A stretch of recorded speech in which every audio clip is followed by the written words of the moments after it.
pressure and you feel tempted to cheat, typically in exams, people start looking over people's shoulders and things like that. Come to me beforehand, okay? And maybe we can give you some special treatment, extra time or a separate room because we have a number of DSP students in the course and the like. So this is also very important. I'll remind you of that at the end of the course. Many of you will need letters of recommendation that are written by the TA. I can co-sign and add my own little assessment, particularly if I've gotten to know you. But do this at the end of the semester. You know what? You should make sure that the letter of the TA and my addition is deposited in the student letter writing service files. Because our TAs are graduate students, they're going for a PhD in 1, 2, 3 years, depending on where they are, they'll leave. They get a job. Okay? And by the time you're done, they will be gone, and so then it's difficult to track them down. And secondly, they will have forgotten about you. Okay?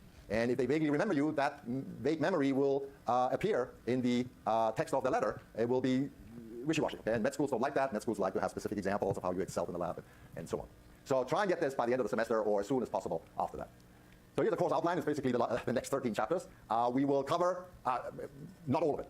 Too much, as is obvious. So there'll be selections. And so what you're responsible for in terms of studying and picking up is what I talk about in lecture. Okay? Everything else is off. And even sometimes in lecture, I go on a tangent that is either higher level or not appropriate for an exam, and I will tell you so. I say you don't need to remember this, but I'd like you to understand the sequence. It's sort of an internal test for you to follow the subject. And so then at the end, there's a nice quote by William Torrey, who's a master of Eton College in 1861. Eton College is the famous Eton in England, outside London. And basically, it implores you, even though I know you're under pressure to accumulate points and get grades, and if you're pre-med, do voluntary service in hospitals, become a mini Albert Schweitzer, and to improve your CV, in a way, it's sort of a game, and it's really quite annoying. Don't lose track of the fact that you're here, and that's the bottom line, is the last line here. You go to school for self-knowledge, to become better people, people that can communicate and ultimately be of some help and use to the rest of us.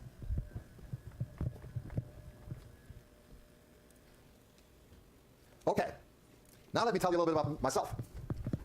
In part because I'm older than you are, and there's clearly, you may regard me as an old fart, which I am, and, but I would like to dispel this sort of apprehension of a generation gap, and I'll show you why. First of all, I too started small, and you can see that I was a perfectly normal human being at age 6 over here. I was born in Madrid, but then my mother was Chilean, my dad was German. We moved to Argentina, in part to escape the aftermath of the Second World War in Europe, and we went to Buenos Aires, so that's where I grew up as a kid, so my first language is Spanish.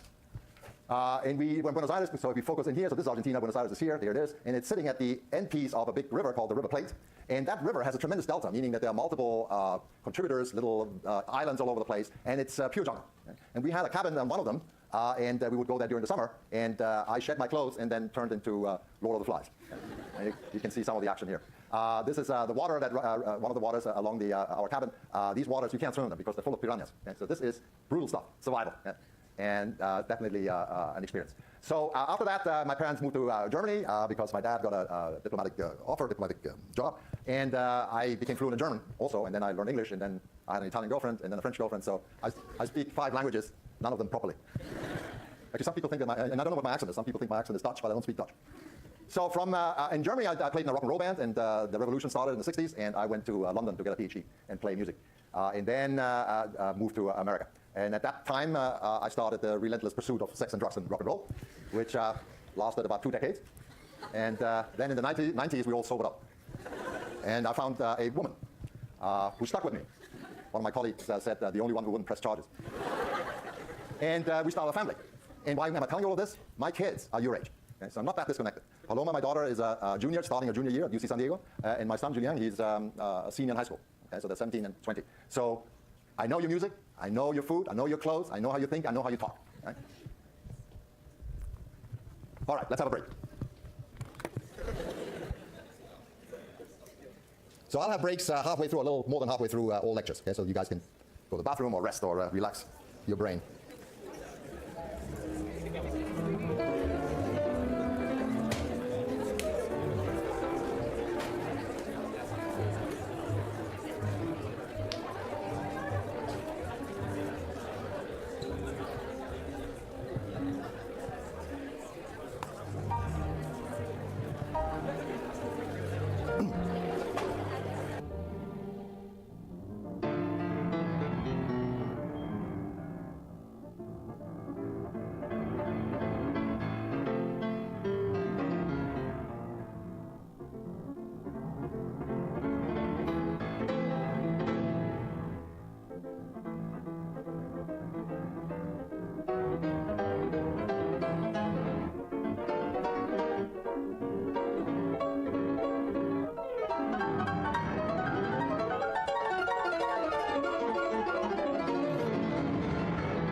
All right, so we are starting where you guys left off last semester.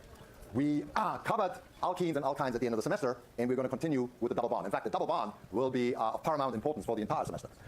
And so it might be worthwhile to review how we view a CC double bond. Here's ethylene. Remember that ethylene has a pi bond that is the second line that we draw in the line structure. The first line is the sigma bond. That's the strong bond. The pi bond is weaker. And how does this come about? We have two sp2 hybridized carbons. sp2 meaning it uses the s orbital and two of the three p orbitals to hybridize into a trigonal arrangement, keeping electrons as far away from each other as possible, so electron repulsion, Coulomb's law. And we take two of them, and in ethylene, two of the sp2 hybrids are used to make a CH bond on one side, and another two on the other. And the third one is used to make the carbon-carbon bond. Since only two p orbitals are used, there's one p orbital left over, perpendicular to the molecular frame, and there's one electron in each, and they start overlapping, and that gives rise to the pi bond. Because that overlap is weaker, and I'll show you in a minute, these molecular models and the sausages we draw to depict the orbitals are really idealized or limited in the sense that they only depict certain level of probability of finding the electron in this area of space. And in our molecular models, we don't even show the overlap because it would be too messy. But these orbitals are actually quite a bit larger. There's electron density all around these blue lobes here, as well as here. So they get close enough together that there's some overlap. Okay? And that gives rise to a bond. That bond is weaker than sigma bond. It's 65 kcals per mole, whereas a typical carbon-carbon bond ranges from 84 to about 100, depending on hybridization. Okay? So it's a much weaker arrangement. And so this is shown in our picture here. And you can see how in our drawings, we draw these kinds of overlaps, the sigma bond and the pi bond. One of the crucial features is that the pi bond is relatively electron-rich and weak, so it's attacked by all kinds of species, in particular electrophiles. So this is something that we learned in chapter 12, and for the triple bond, which is similar, it's two double bonds on top of each other, if you want to look at it that way. Electrophiles attack starting with protons, okay, so Markovnikov addition, remember that. Radicals add, free radical hydrobromination of a double bond, and related reactions. So particularly electron-poor species are attracted by the pi bond. So I can show you a movie of this, where we are constructing that double bond. Okay, so what we're doing is basically I'm cleaving the molecule in half and leaving the and taking the hydrogens away. So I'm just using two carbons that are sp2 hybridized. Okay? And so the yellow is the p orbital. We're looking at it from the top, and the green are the sp2 hybrids. And so we're bringing them together to make the first bond. Can you see that? Yeah. The first sp2 bond between the two carbons. Now we're looking at the side view. Okay, so now you see more the familiar picture that we showed in the previous slide, and you see the yellow p orbitals lined up perpendicular to the green sigma frame. Now we're bringing in the four hydrogens to cap off the other four. Oh, first of all, we're showing the overlap of the two p orbitals to give you this delocalized picture. So you can see at this stage it's actually sort of like a hot dog, a hot dog bun, and it's the electrons are smeared out above and below the plane. Now we're bringing in the four hydrogens to cap off the molecule, and here it is, ethylene. And here's the side view. So next, I want to drive home the fact that this is an idealized picture because it restricts, these contours are restricted to certain percentages, 70% of finding the electron in this region of space. But there's more than 70% of an electron, there's 100%. So actually the region of space is actually quite a bit larger. Okay? And it gets so smeared out that it becomes a pointless picture. But I wanted to show you that so you realize that this molecule, as all molecules, are actually just electron balls. And embedded in those balls are the nuclei. And that's one way to think about it. There's another aspect of it. If we apply electrostatic potential mass, that is, we calculate the relative electron densities in a molecule, you can identify a delta plus region and a delta minus region. And delta plus is blue, delta minus is depicted as red. This is by convention. So that's why in the book, all electrophiles are blue and all nucleophiles are red. And the neutral species, radicals, are green. And that's exactly the case in this molecule. You can see the hydrogens are delta plus-like, and so they're bluish, whereas above and also below, this is slightly tilted from the top towards you, so you can see the red better, so that means that the bottom is slightly tilted away from you. That's the pi bond, okay? And that's relatively electron-rich. And that's where the reactivity resides when you get the Markovnikov, the first step of the Markovnikov protonation. And so here's the big donut with the molecule, with the molecule embedded in it, so you can see the contours. Okay, so a big electron cloud with a nuclei in it. So now that we've reviewed that, the next question, which is the subject of this chapter, arises: what happens when you add a substituent to the double bond? What happens to the adjacent bonds? In this case, I added a methyl group, and so the question is, what happens to the CH bond here? Does the CH bond realize that there is a p orbital next door, and therefore is the reactivity of the system affected by this proximity? So let's have a look at that. And so we can run a bunch of experiments and explore, so this is the line structure of propene that I just showed you, explore what this position that is, because it is unusual, called the allylic position. And the common name for the three-carbon framework that's all unsaturated is called allo, although IUPAC would call it 2-propenol. So is there something special about this allylic position? And so we run experiments, and the first thing we can look at is bond strength. Okay?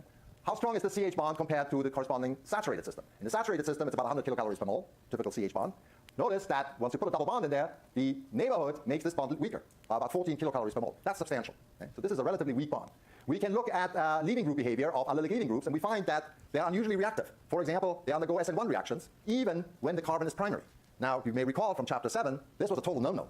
No SN1 with primary heteroalkanes, because the corresponding primary carbocations were too high in energy. So these were rock stable under solvolysis conditions, water, methanol, and the like. And only SN2 reactions would occur. But here we have allylic systems, primary carbon, and we get SN1 reactions. So we get dissociation without the interference of an external nucleophile directly. You get relatively fast dissociation. Obviously, if you put more substituents on here, like one methyl group, then it's secondary and allylic, then it's even faster. Okay? But even for the primary system is about as reactive, roughly, as a secondary heteroalkane, which you remember already showed SN1 reactivity. And then the third thing we can do is look at acidity. And is this CH bond, is this proton here protonic? Is it acidic? Or how acidic is it? And of course, it's always relative, so relative to the saturated system. So in the saturated system, methane, butane, pentane, one can measure that the basicity of the hydrogen is terrible, 50. pKa is 50, meaning that the equilibrium constant for dissociation is 10 to the minus 50. Okay? So that's a terrible acid, obviously. But as you recall, we can make these anions or their equivalents by treating the corresponding halide with magnesium or with lithium, and that gives you the alkyl lithium. And that has attached to it in this case, propyl anion piece. Okay? And it turns out that propyl lithium or butyl lithium in species like this will deprotonate propene. And when you do quantify this, you find that the pKa of this is still terrible, but it's still 10 units lower than the acidity of the pKa of the corresponding saturated system. So there's a tremendous acidification effect. So why is that? It's because when you take away one of these bonds, and this carbon has a dangling orbital sitting there, it recognizes, it actually sees this even beforehand, but once it's fully formed, it says to itself, well, I've got a neighboring pi bond, I'm going to interact with it because, as you know, after Coulomb's law, the second golden rule, this goes back to chapter 1, page 3 or something, 2 major rules, keep those in mind. Coulomb's law and electrons like to delocalize. They can delocalize, that's always good. And so what it does, it rehybridizes to sp2 and it forms the allyl system. And this can be an allyl system that's a radical, it can be an anion, or it can be a cation. And in all three cases, there's stabilization because the system can delocalize. So here's a picture on paper, if you wish.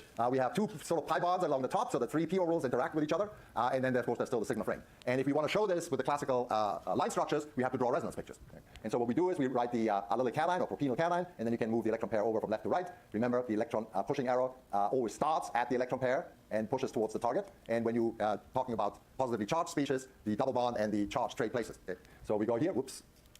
And the positive charge jumps over here, so you get this. For an allylic radical, we use fishhook arrows. This goes back to chapter 3 when we deal with radical reactions. And we pull this bond apart, and this guy combines with this electron to make the double bond here, and we have a new dot here. And for the negatively charged species, we have an electron pair. It moves in here, pushing this electron pair out, and you get the structure here. On the web and in some textbooks, this picture of delocalization, not only for this molecule, but in general for delocalization, is often depicted as dotted lines. We'll stay away from that. Dotted lines are terrible because they'll confuse you, okay? And you lose track of proper resonance pictures. Dotted lines typically, in my research, I use dotted lines when I haven't got a clue of what's going on. Okay? So it's just saying, yeah, sort of dotted line, there's something there, but I don't know what it is. So let's look at some reactivity. How does this translate into actual reactions? And the first one is radical halogenation. As it turns out, we can get halogens to attack selectively at the allylic position to replace the hydrogen and add or